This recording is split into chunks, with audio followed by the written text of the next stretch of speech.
اکرام وقار رسول پاک صلی اللہ تعالیٰ علیہ وسلم کا گھرانہ آج بھی جو سادات ہیں ان کا احترام کیا جائے، ان کا ادب کیا جائے، عام لوگوں کی طرح ان کے ساتھ برتاؤ نہ کریں۔ رسول پاک صلی اللہ تعالیٰ علیہ وسلم کے گھر کے نسبتوں کا خیال ضرور رکھا جائے۔ جانتے ہیں کتنی بڑی وعید بھی آئی ہے جو ان کے ساتھ برا کرتا ہے۔ ایک خاتون، بڑی کتابوں میں لکھا ہوا ایک خاتون جو رسول پاک صلی اللہ علیہ وسلم کے خاندان سے تھیں، وہ بڑی پریشان ہو گئیں۔ ان کے شوہر کا انتقال ہو گیا بچوں کو لے کر کے، چھوٹی چھوٹی بچیاں تھیں۔ ایک شہر میں آئیں، شہر میں ایک بہت بڑے رئیس تھے، وہ مسلمان، اس کے گھر آئیں، اس سے کہا کہ میں نے اپنی بچیوں کو مسجد میں ٹھہرایا ہے اور میں رسول پاک صلی اللہ علیہ وسلم کے خاندان سے ہوں، میں حضور کی آل میں سے ہوں، میری کچھ مدد کر دو میری بچیوں کے لیے۔ اس رئیس زادے نے، اس امیر زادے نے کہا اچھا آپ مانگنے کا طریقہ ایسا بھی آ گیا، تم اگر آل رسول ہو تو کوئی ثبوت دے دو، کوئی پروف دے دو، تم حضور کی آل میں سے کہتی ہو، اپنے آپ کو کیا ثبوت ہے تمہارے پاس؟ وہ خاتون وہاں سے چلی گئی، اس کے پاس سے مدد کی کوئی امید نہیں تھی تو چلی گئی۔ اسی وقت وہ شام میں گزر رہی تھی، بھوک کی شدت تھی، ایک ایسے بوڑھے شخص کو دیکھا جس کے ارد گرد بہت سارے لوگ جمع تھے۔ پوچھا کون ہے؟ کہا یہ شہر کا ایک مجوسی ہے، آگ کا پجاری ہے، لیکن لوگوں کو دیتا بہت ہے، بانٹتا رہتا ہے۔ یہ خاتون وہاں گئی اور اس سے کہا، اپنا معاملہ بھی بتایا کہ میں حالات کی ماری ہوئی ہوں، پریشان ہوں، میری بچیاں مسجد میں ہیں اور میرا گھر سب ختم ہو چکا ہے۔ تو اس مجوسی شخص نے اتنا سنا تو فوراً اپنے گھر سے عورتوں کو بلوا کر کے کہا، جاؤ اس خاتون کی بچیاں جو مسجد میں ٹھہری ہیں عزت سے انہیں لے آؤ، اپنے گھر میں مہمان بناؤ، اور یہ خاتون کہتی ہے کہ یہ محمد صلی اللہ علیہ وسلم کی آل میں سے، ان کی عزت ہونی چاہیے۔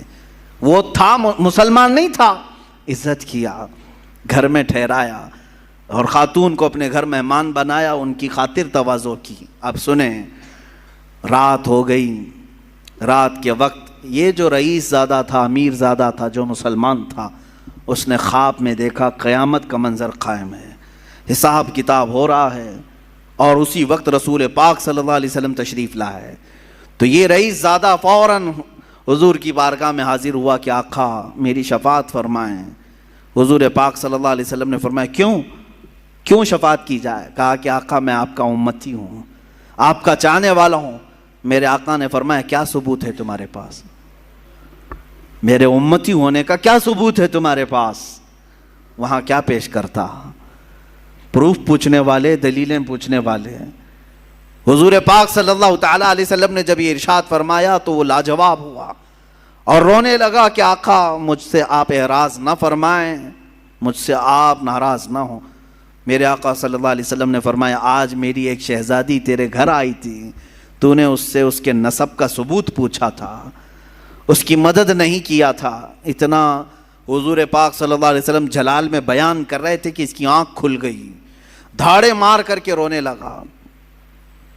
اچھا ایک چیز یہ بھی اس نے دیکھا اسی خواب میں کہ میرے آقا صلی اللہ تعالیٰ علیہ وسلم اسے جنت کی طرف دکھا رہے ہیں، اس مجوسی آدمی کے نام پر جنت میں ایک محل تیار ہے جس کے گھر وہ عورت ٹھہری ہوئی ہے، مجوسی آگ کا پجاری ہے لیکن اس کے نام پر جنت میں ایک محل ہے۔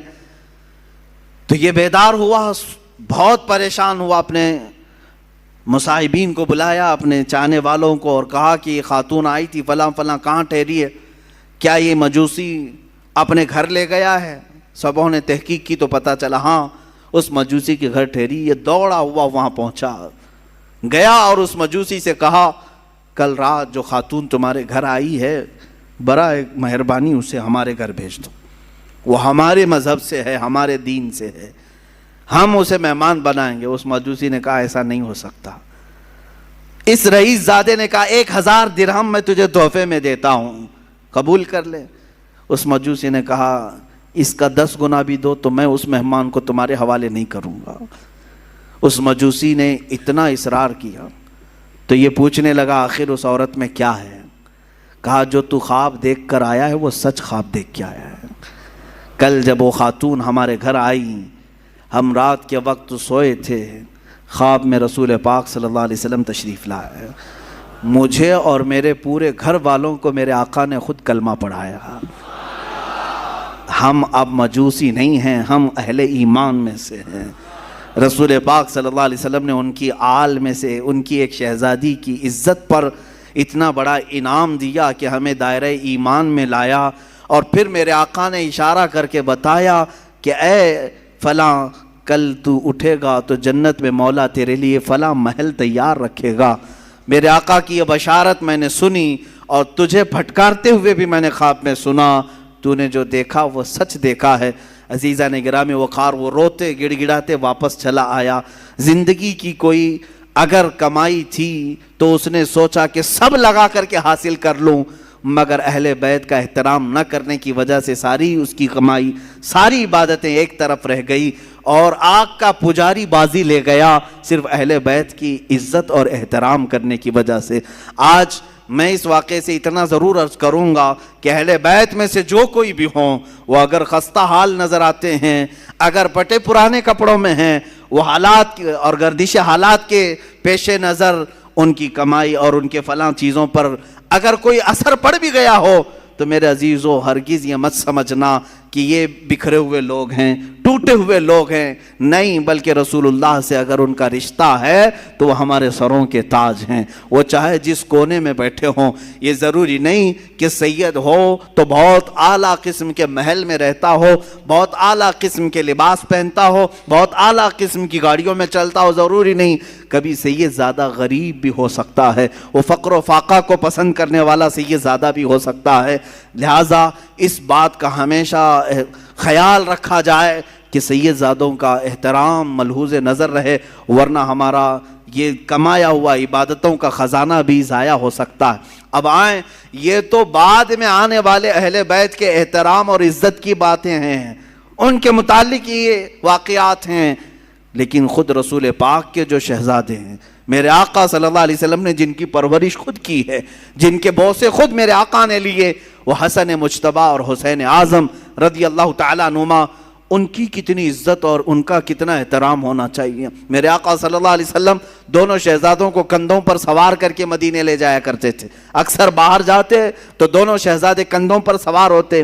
ایک صحابی نے ایک مرتبہ یہ دیکھ کر مسکرائے اور کہا، اے شہزادوں، کیا تمہاری قسمت ہے کہ سواری پائی بھی تو کیسی سواری پائی، کیسی سواری پائی، کائنات کا آقا و مولا رسول پاک صلی اللہ علیہ وسلم کے کندھے تمہیں میسر ہیں۔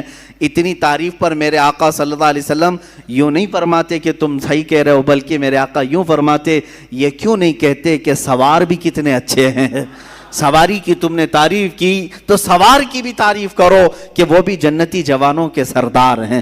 میرے عزیزو، میرے آقا صلی اللہ علیہ وسلم نے فرمایا، من احب حسینا، جس نے حسین سے محبت کیا اس نے مجھ سے محبت کیا۔ اور میرے آقا صلی اللہ علیہ وسلم کی ایک حدیث یہ بھی ہے کہ انا من الحسین و حسین منی و انا من حسین، حسین مجھ سے ہے اور میں حسین سے ہوں۔ یہ کیسی بات ہے؟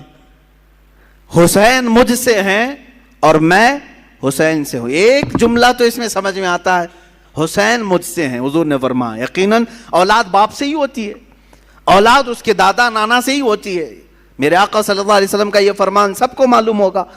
حضور نے فرمایا حسین مجھ سے ہیں، یقیناً حضرت فاطمہ حضور کی بیٹی ہیں اور حضرت امام حسین حضرت فاطمہ کے لخت جگر ہیں، تو حسین حضور سے ہیں۔ لیکن جو دوسرا جملہ ہے میرے آقا نے فرمایا میں حسین سے ہوں، یہ کیسے؟ میں حسین سے ہوں، بھلا کوئی نانا اپنے نواسے سے ہو سکتا ہے؟ لیکن میرے آقا نے فرمایا، ہم محدثین اس کی تشریح میں فرماتے ہیں حسین مجھ سے ہیں کا مطلب یہ ہے کہ اولاد کے اعتبار سے حسین رسول سے ہی ہیں، اور حضور نے جو فرمایا میں حسین سے ہوں، اس کا مطلب ہے کہ میرا پورا دین حسین سے چلنا ہے۔ اسی کی تشریح کرتے ہوئے امام الہند سلطان الاولیاء غریب نواز نے فرمایا تھا، شاہ است حسین بادشاہ است حسین، دین است حسین دین پناہ است حسین، سرداد نداد دست در دست یزید، حقا کے بنائے لا الہ است حسین۔ فرماتے ہیں